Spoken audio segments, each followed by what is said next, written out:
Hi everyone, so this video is for anyone who's confused on sensitivity versus specificity in regards to testing for biostats or epidemiology or anything.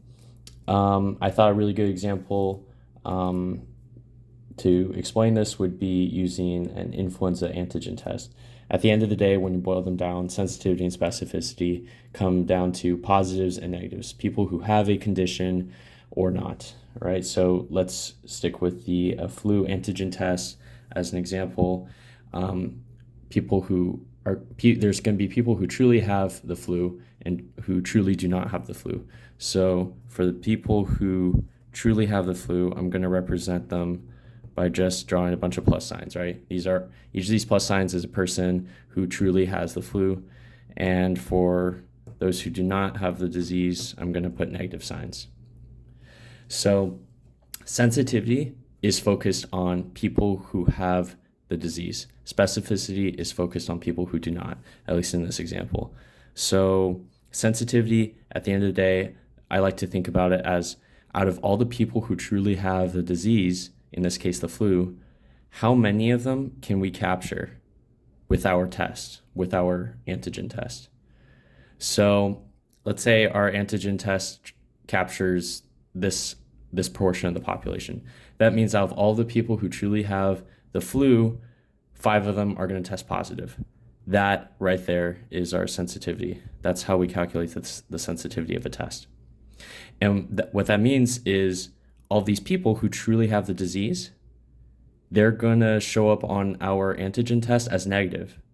Does that make sense? Right? Because these 5 people, those are the only 5 people that are testing positive on our test, which means that these people are our false negatives because they truly have the disease, but they're testing negative.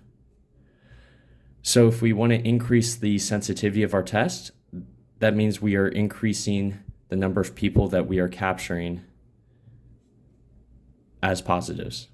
So if we have a very high sensitivity, we have a low rate of false negatives. They are inversely related. So as sensitivity goes up, the rate of false negatives goes down. And the opposite works for specificity, right? So out of all of the people who truly do not have the flu, our antigen test can capture 3 of them. And so that's going to be a pretty low specificity level, right? But if we have a very high specificity level, that means that we are capturing almost all of these people. So these 2 guys, whoops.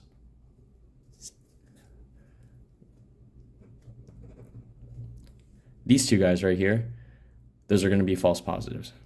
All right. So the higher our specificity of the test, the lower the rate of false positives. Does that make sense so far? Now, as you can imagine, sensitivity and specificity, you want high rates of both. And the reason for that is because they both have their strengths and weaknesses.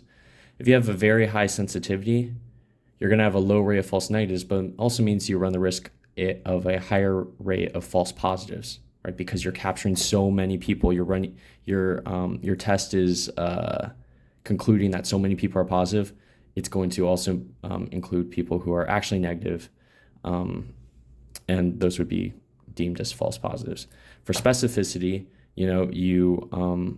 for high specificity, you have a low rate of false positives, but that also means you might have a higher rate of false negatives as well. So I know that last part was kind of confusing, so I have an analogy for you that hopefully will help clarify some stuff. So I'm sure we've all heard the term of a highly sensitive person before, all right? We all know them, we all love them or not. And let's see, we're going to represent them with this little guy. Sensitive. He's really sensitive. And say what you want about sensitive people, but in this case, we are going to describe them as someone who has a very low threshold for mean people. So what exactly does that mean? Let's say you have a whole population, a whole crowd of people, and the sensitive person is kind of looking at them, assessing them. Some of these people in this crowd are going to be mean. Meanies. Let's say these two guys in the back are meanies. Now, if I'm a highly sensitive person, I'm probably going to be able to correctly identify that these two guys are meanies, right? Kind of get what I'm getting at here. The higher my sensitivity, the more likely I'm able to pick up on the people who are actually mean.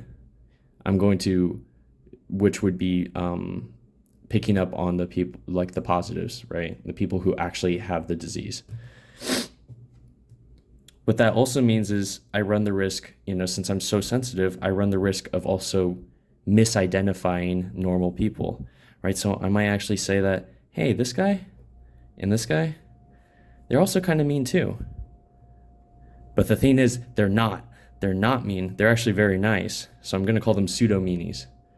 But since I'm so highly sensitive, I capture these guys as false positives, right? They don't have the disease. They're not bullies, but they test positive on my litmus test for people because I'm so highly sensitive.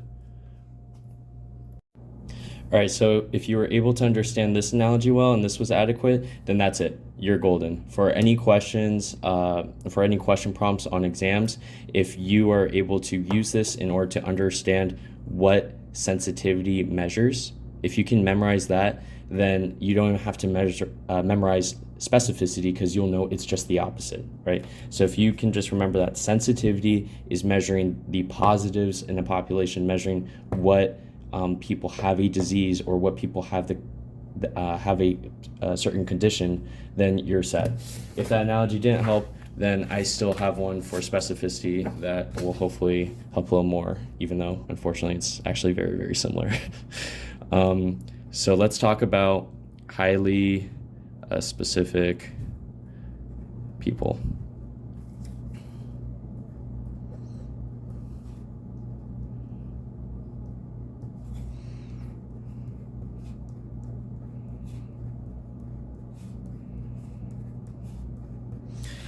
So specifically in the dating world, right, we all know individuals who can be kind of picky, very, very specific criteria. They must be this specific height and make this amount of money and weigh this amount of weight, right? And this is my criteria and I'm not gonna compromise anything for it, blah, blah, blah. Very specific person. And I'll play just like I was the sensitive person, I'll play the part of the very specific person as well. So I'm super picky. I've got all these dudes trying to date me. And let's say these two guys are losers, right? Like just objective losers. They don't have jobs. They don't want jobs. They don't have any aspirations. They're also just really mean, really would be poor boyfriends, and they still live in their parents' basement, blah, blah, blah. Just really bad guys. Since I'm so specific and I'm so picky, I'm going to instantly recognize them. I'm going to see the negatives in people. Does that make sense? Kind of like how specificity is focused on the negatives of a population, those who don't have a disease. So I'm going to instantly identify what people, like which two people would not qualify to date me, right? So that's the benefit of having high specificity. Unfortunately, there's downsides, like I mentioned before. These two guys, they're actually really cool. They'd be really good to date. I just have to give them a chance. Unfortunately, I also eliminate them, and I say that they're losers. But they're not losers, so I'm going to say that they are false losers, right? I just think that they are because I'm so picky and I'm so specific that I just see the negative in everything, right? I'm almost gung-ho about it.